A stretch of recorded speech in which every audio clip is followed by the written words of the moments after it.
สวัสดีทุกท่านเนาะวันนี้พบกับข้าพเจ้ากรรมการพยาบาลอีกเช่นก็เช่นเคยเนาะวันนี้ก็เข้ากับสิมาสัมภาษณ์ทีมงานที่เดินทางมาท่องเที่ยวกับเฮาซึ่งว่าโซนนี้เป็นช่วงของบรรยากาศของทริปท่องเที่ยวพัทยาตอนนี้หลังจากเฮากินข้าวเที่ยงแล้วเนาะเฮาก็สิมาสัมภาษณ์เพิ่นก็เป็นตัวแทนเนาะเก่าเกษตรตาโนรายใหญ่เพิ่นก็เดินทางมานำความรู้สึกที่เพิ่นได้มาเที่ยวครั้งนี้เนาะเพิ่นรู้สึกจะทำได้แนวใดเนาะที่ว่ามาพร้อมกับบริษัททัสกุลาเฮาเนาะสบายดีเนาะนี่คือจะ สบายดีเนาะ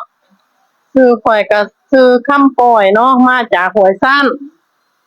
แต่ว่านี่มาได้มาท่องเที่ยวมานำบริษัทพัสโกเฮาภูมิใจหลายหั้นนะม่วนรู้สึกว่ามีแต่กินกับม่วนกับเที่ยวเนาะการกินกันที่ว่าสมบูรณ์อาหารเป็นอะไรอาหารเขาแซ่บอาหารคือระดับเยี่ยมเนาะระดับพงแฮมอาหารก็ได้ม่วนนี้ดีจังว่าแล้วก็พวกที่อยากเป็นสมาชิกเนาะอยากเข้ามาก็เห็นแล้วก็ติดตามข่อยได้ทั้งเฟซทั้งไลน์ก็ได้แต่ว่าคือข่อยนี่เนาะเมื่อแต่นี่ต้องสิไปหาสมาชิกให้ได้ยัง29คนเพราะว่าข่อยนี่ต้องการให้ได้30คนมาเป็นลูกทีมของข่อยโดยที่ว่าต้อนรับตลอดเลยเนาะแม่นต้อนรับตลอดเลย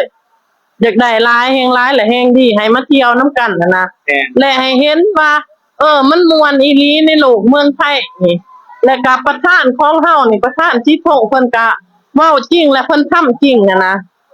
แม่นว่าออกจากเฮาใส่ปุ๋ยเนาะปกติเฮาก็ซื้อปุ๋ยอื่นใส่อยู่แล้วแม่นแต่ก็มาซื้อปุ๋ยเก่าเกษตรตาโนเฮานี่พิเศษอีกเพิ่นยังมีเที่ยวแล้วก็มีแถมมีหลายอย่างเนาะตลอดแล้วไล่บ่เบิดเนาะแม่นไล่บ่หมดมีเงินบ่นอกบ่นักพุ่นน่ะถ้าว่าเข้าโครงการเอายามาขายมันยังจะได้เงินเดือนพร้อมอีกโอ้หลายอย่างหลายอย่างมีแต่แนวไหลเนาะแม่นมีแต่รายได้โอเคเนาะช่วงท้ายอยากให้ฝากสำหรับผู้ใดอยากมาร่วมท่องเที่ยวนํเฮาหรือว่าอยากลองใส่ปุ๋ยเก่าเกษตรตาโนเฮาเนาะมีติดต่อได้ทางไหนก็ให้ติดต่อทั้งเฟซแล้วก็แอปมาเพื่อ